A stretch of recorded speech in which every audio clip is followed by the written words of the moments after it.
Hi, everybody. My name is Mary Daniels. I am the Youth Services Librarian at Maitland Public Library, and I am back with you today to do another video because I was trying to think, I've done a video on fake news and a video on how to do research, which I will link in the description below. But another thing that I was thinking about as far as what is something that I wish I had been taught. When I was younger or even like in college. And one thing that I never really learned how to do up until really the last year is how to contact your representatives. And it's something that I think is important and something that we should be taught how to do, but for some reason I never was. So I want to share what I know, what I've learned with you, so that hopefully you can take that information and find that useful for yourself. Also, just as a heads up, a disclaimer, I shot this before the election, so I have no idea politically what's going to be happening by the time this video is posted, but it also does not really have anything to do with who is president. This video, this is going to be more talking about contacting your senators, your representatives, and your locally elected officials. So let's just jump right into this. So why should you contact your officials in the first place? Mostly so that your voice can be heard.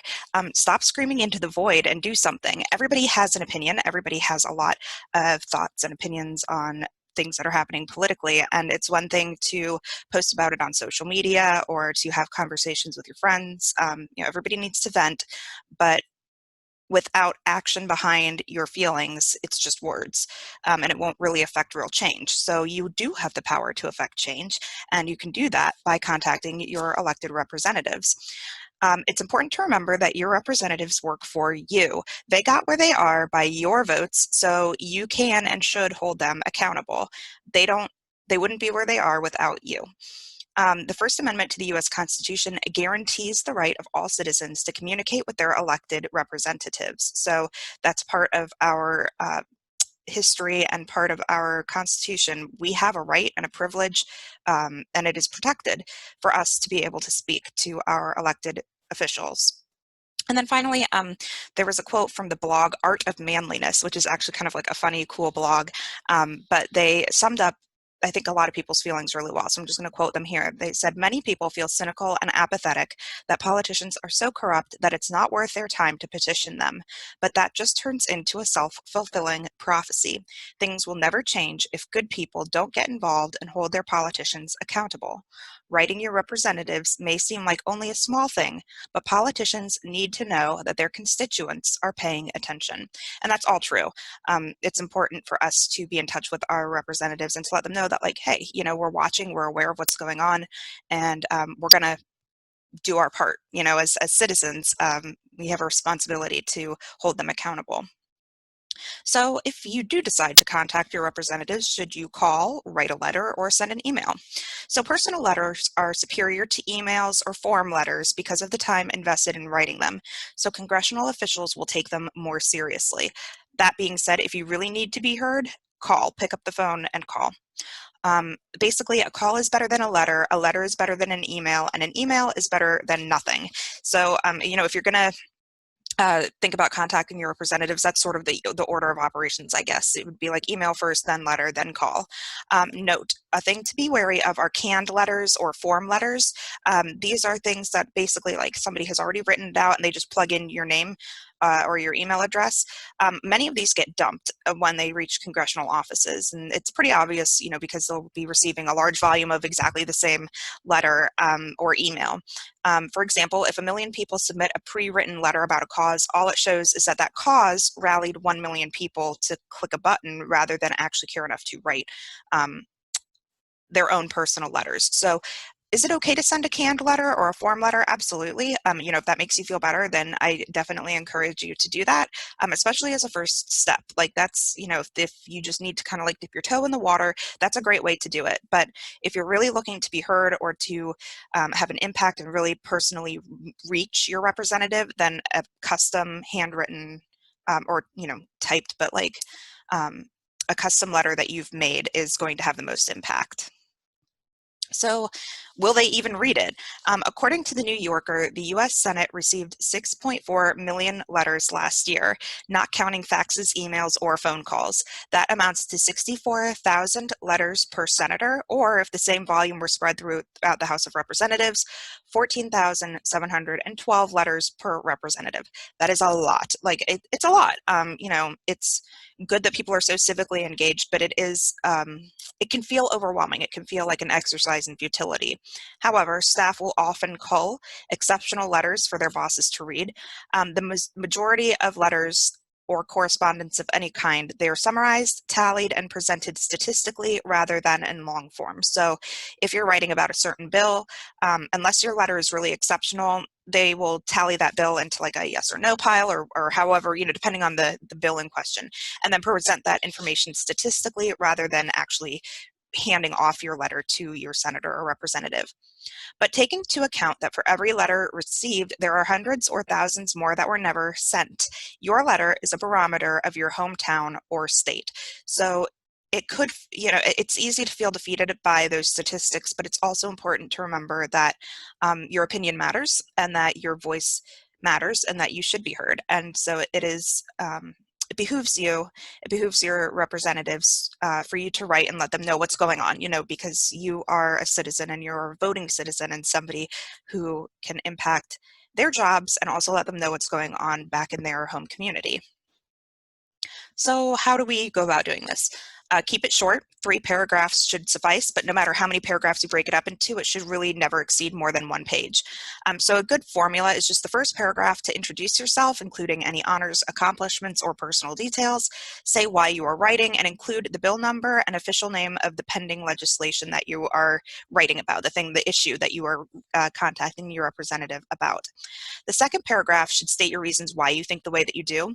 And this is a good place to insert a personal anecdote, personal details, personal stories, how this would affect you.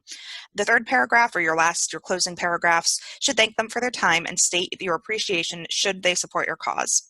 In general, even if you don't follow that formula, good tips to remember: get to the point. Let them know which issue you are writing on as soon as possible. They don't have time, and they won't call through, big, flowery letters full of personal detail. They want to know what you're writing about ASAP. Use personal anecdotes, but keep it brief. It makes your letter more personal and is more likely to get it into the right hands. But again, keep it brief. Don't go on for pages and pages, starting with, when I was born and then up to the present moment. Keep it brief, but use personal details to show why this issue is important to you. And keep your cool. It's easy to get outraged over political happenings, but keep your temper out of your letter to the people that you're writing to. Only write to your representatives. So there is a thing that happens sometimes where somebody will send a letter to every single congressman or congresswoman or every single representative in the House. Don't do that. That kind of wastes everybody's time and nobody really takes it seriously. Only write to your representatives, and you have 3. You have 1 representative in the House and 2 in the Senate. Find out if you need to reach them or if you need to reach your local government. There's a lot of issues that affect people on a day-to-day basis that are actually local issues that your senator and your representatives don't really have any control over. So, for example, land and zoning issues are local issues, laws and amendments are federal issues. So just make sure that you know who you're supposed to be reaching out to before you just send a letter off to the void. For a bonus, if you really want to get your letter into the right hands, find out the name of the legislative assistants. They are the representatives' eyes and ears on their assigned issue areas. So there are literally people whose job it is to field communication regarding certain bills, certain laws, certain amendments. And so you can find out who those people are, who those staffers are, and write directly to them to make sure that your piece of communication gets right into the right hands. And you can do that by calling the Capitol switchboard, which is open 24 hours a day. The number is listed here. You can ask for your member's office and ask for the name of the staffer handling that issue or bill number. And oftentimes they'll give it to you. You can jot that down. And then when you send that off, you can write, care of on the envelope, and it will get into the right hands that way. So just a little tip or trick if it's something that you are particularly passionate about and really want it to get into the right hands. So here's a sample letter. I'm not going to read it or anything. There are lots of sample letters online because I know, like, for me, it's intimidating, that first step of like, I don't really know what to say. But this is there's a lot of examples online that you can find that are good jumping off points, a good template, for you to use if you're unsure how to begin.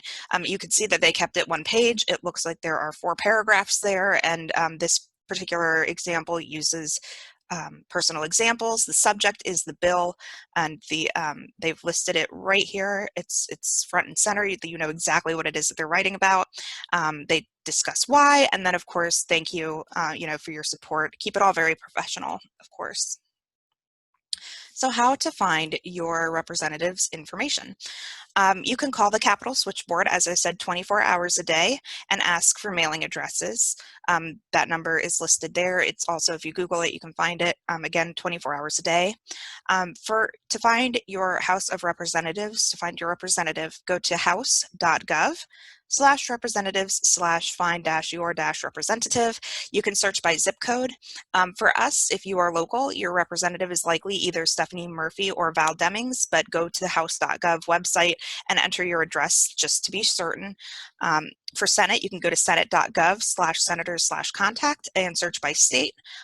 They are statewide, so at the time this video was made, our senators are Marco Rubio and Rick Scott. And again, you can find that information on the Senate website, but you can also find that each of these senators has their own website. You can find their contact information on their websites.